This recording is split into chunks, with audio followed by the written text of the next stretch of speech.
ಗೆಲ್ತು. ಆದರೆ ಅಂಥ ಕಿಕ್ ಬರಲಿಲ್ಲ. ಕಿಕ್ ಯಾಕೆ ಬರಲಿಲ್ಲ ಅಂತಂದರೆ, ಮೊದಲನೇ ಸಲ ಕಪ್ಪು ಹೊಡೆದ್ರಲ್ಲ, 18 ವರ್ಷದಿಂದ ನಾವು ಕಾಯ್ಕೊಂಡು ಕೂತಿದ್ವಲ್ಲ, 18 ವರ್ಷಕ್ಕೆ 17 ವರ್ಷದ ವನವಾಸವನ್ನು ನೀಗಿಸಿ 18ನೇ ವರ್ಷ ಕಪ್ಪು ಎತ್ತಿಡಿದ್ರಲ್ಲ, ಭಾರಿ ಅಂದರೆ ಭಾರಿ ಖುಷಿ ಆಯ್ತಾಯಿತು. ಈಗ 2ನೇ ಸಲ ಗೆದ್ರಲ್ಲ, 2ನೇ ಸಲ ಗೆದ್ದಾಗ ಹೆಂಗಾಗ್ಬಿಡ್ತು ಅಂತಂದರೆ, ಅಭ್ಯಾಸ ಆದಂಗೆ, ಅಯ್ಯೋ ಆಲ್ರೆಡಿ ಗೆದ್ದವ್ರಲ್ಲ, ಇದೇನು ಹೊಸ್ತೆ ನಮಗೆ ಅನ್ನೋ ಲೆಕ್ಕಾಚಾರಕ್ಕೆ ಬಂದುಬಿಡ್ತು. ಆದ್ರೂ ಬ್ಯಾಕ್ ಟು ಬ್ಯಾಕು ಕಪ್ಪ ಗೆಲ್ಲೋದು ಅಂದರೆ ತಮಾಸೆಯೇ. ಅದು ಈ ಥರ ಡಾಮಿನೇಷನ್ ಮಾಡಿ ಒಂಥರ ಗತ್ತು ಅಂತ ತಿಳ್ಕೋಬೇಕು. ಆ ಬಗೆಯಲ್ಲಿ ಹೇಳಬೇಕು ಅಂತಂದರೆ, ಚಿನ್ನಗಳು RCB ತಂಡದವರು ಇದೇ ಥರ ಹ್ಯಾಟ್ರಿಕ್ ಗೆಲುವನ್ನ ಗೆದ್ದುಬಿಡ್ಲಿ ಅಂತ ನಾನು ಕೇಳ್ಕೊತೀನಿ.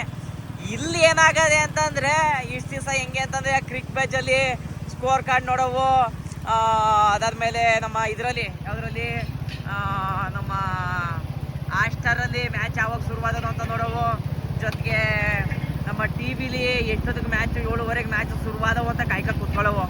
ಆದರೆ ಇವಾಗ ಹೆಂಗಾಗ್ಬಿಟ್ಟದೆ ಅಂತಂದರೆ, ಈಗ ನಾನು ಮ್ಯಾಚ್ ಮುಗಿದೋಗದೆ ಅಂತ ತಲೆಲಿಲ್ಲ, ಇನ್ನೂ ಏನೋ ನಡೀತಾ ಇದೆ, ನಾನು IPL ಅಂದ್ಬಿಟ್ಟು ಕ್ರಿಕ್ ಬಜ್ಜ ಓಪನ್ ಮಾಡಿಬಿಟ್ಟು ನೋಡ್ತಾವನಿ, ಇದೇನು ಸ್ಕೋರೇ ತೋರಿಸ್ತಾ ಇಲ್ವಲ್ಲ ಅಂತ.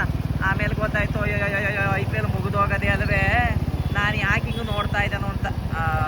ಈಗ ಆಗದು ನಮ್ಮ ಕತೆ. ಇವಾಗ ಕೆಲಸ ಮುಗಿಸ್ಕೊಂಡು ನಾನು ಮನೆ ಕಡೆಗೆ ಹೋಯ್ತಾವನಿ. ಈಗ ಮನೆ ಕಡೆಗೆ ಹೋದಾದ್ಮೇಲೆ ಊರ ಕಡೆಗೆ ಹೋಗಬೇಕು. ನಮ್ಮ ಅಣ್ಣನ ನನ್ನ ಮಗ ರಾಜ ಕಾಯ್ತಾ ಇದ್ದಾನೆ, ಅವನು ಕರ್ಕೊಂಡು ಊರ ಕಡೆಗೆ ಹೋಗೋಣ ಬನ್ನಿ. ಇವಾಗ ನಮ್ಮ ಜೊತೆ ಜಾಯ್ನ್ ಆಗಿದ್ದಾರೆ ನಮ್ಮ ಅಣ್ಣನ ಮಗ ಹರ್ಷಿತ್ರವರು. ಹಾಯ್ ಹರ್ಷಿತ್. ಹಾಯ್. ಊರಿಗೆ ಹೋಗ್ತಾ ಇದೀವಲ್ಲ, ಹೇಗೆ ಅನಿಸ್ತಿದೆ? ತುಂಬ ಖುಷಿ ಆಯ್ತದೆ. 10 ಗಂಟೆ ರಾತ್ರಿ ಕರ್ಕೊಂಡು ಹೋಯ್ತಾ ಇದ್ದೀವಿ. ಬೆಂಗಳೂರು 10:30 ಆಯ್ತದೆ ಬಿಡೋಷ್ಟೊಳಗೆ. ಏನು ಅನಿಸ್ತಾ ಇದೆ? ನಂಬಿಕೆ ಗುಮ್ಮ ಬಂದಿಕ್ಕೋಬಿಟ್ರೆ ನೀ ಇದೆಯಲ್ಲ, ನಾನಿದ್ರೆ ನನ್ನ ಹುಡ್ಕತ್ತದೆ. ಆದ್ರೂ ಏನೋ ಧೈರ್ಯ ಮಾಡಿ ಹೋಯ್ತಾ ಇದ್ದೀವಿ. ಏನಾರ ಆಘಾತಗಳು ಆಗೋದು ಬೇಡ, ದಯವಿಟ್ಟು ಸೇಫಾಗಿ ಹೋಯ್ತೀವಿ. ಒಂದು ಅರ್ಧ ಗಂಟೆ 1 ಗಂಟೆ ಲೇಟ್ ಆದರೂ ಪರವಾಗಿಲ್ಲ, ನಿಧಾನಕ್ಕೆ ಹೋಗಿ ತಲುಪ್ತೀವಿ. ಫೋನ್ ಬೇರೆ ಸ್ವಿಚ್ ಆಫ್ ಆಯ್ತದೆ. ನಿಂದು ಚಾರ್ಜರ್ ಇರ್ತದೆ? ಚಾರ್ಜರ್ ಅದೇ. ಈಗ ರೋಡ್ ಮಗ್ಲಲ್ಲಿ ಮೊಟ್ಟೆ ಅನ್ನ ತಿಂದಿದ್ದೀವಿ, ಆಮೇಲೆ ಜ್ಯೂಸ್ ಕುಡ್ಕೊಂಡಿದ್ದೀವಿ, ಆಮೇಲೆ ಒಂದು ವಾಟರ್ ಬಾಟ್ಲ್ ಎತ್ಕೊಂಡಿದ್ದೀವಿ. ಈಗ ಒಯ್ತೀವಿ. ಇಬ್ಬರು ಹೆಲ್ಮೆಟ್ ಹಾಯ್ಕತ್ತೀವಿ. ಇಬ್ಬರ ಹತ್ರ ಹೆಲ್ಮೆಟ್ ಅದೇ, ಇಲ್ಲೊಂದದೆ ಮತ್ತು ಇವನ ಹತ್ರ ಒಂದದೆ, ಹಾಯ್ಕತ್ತೀವಿ. ನೀವು ಅಷ್ಟೇ ಗಾಡಿ ಗಿಡಿದು ಓಡಾಡಬೇಕು ಅಂದ್ರೆ ಜೋಪಾನವಾಗಿ ಹೆಲ್ಮೆಟ್ ಹಾಯ್ಕೊಂಡು ಓಡಾಡಿ. ಇಲ್ಲಾಂತಂದರೆ ಭಾರಿ ತೊಂದರೆ. ಒಂದು ಪೊಲೀಸ್ನವ್ರು ಹಿಡಿತಾರೆ ಅನ್ನೋದಕ್ಕಿಂತ ನಮ್ಮ ಜೀವ ನಮ್ಮ ಕೈಲಿ ಇರ್ತದೆ, ಅದನ್ನ ನಾವು ಕಾಪಾಡ್ಕೊಳ್ಳೋದು ನಮ್ಮ ಒಂದು ಇದಿರ್ತದೆ. ಹಾಗಾಗಿ ದಯವಿಟ್ಟು ಇವಾಗ ನಾವು ಮಾಗಡಿ ರೋಡಲ್ಲಿ ಇದ್ದೀವಿ. ಮಾಗಡಿ ರೋಡು ಈ ಕಡೆಗೆ ಹೋದರೆ ಸುಂಕುದ ಕಡೆ ಕೊಂಡೊಯ್ತದೆ, ಈ ಕಡೆಗೆ ಹೋದರೆ ತಾವರೆಕೆರೆ, ಮಾಗಡಿ, ಹುಲಿಯೂರು, ಕೌಡ್ಲೆ, ಹೊಸಕವಿ, ಅಶ್ನಿಗೆರೆ, ಮಾವಕೆರೆ.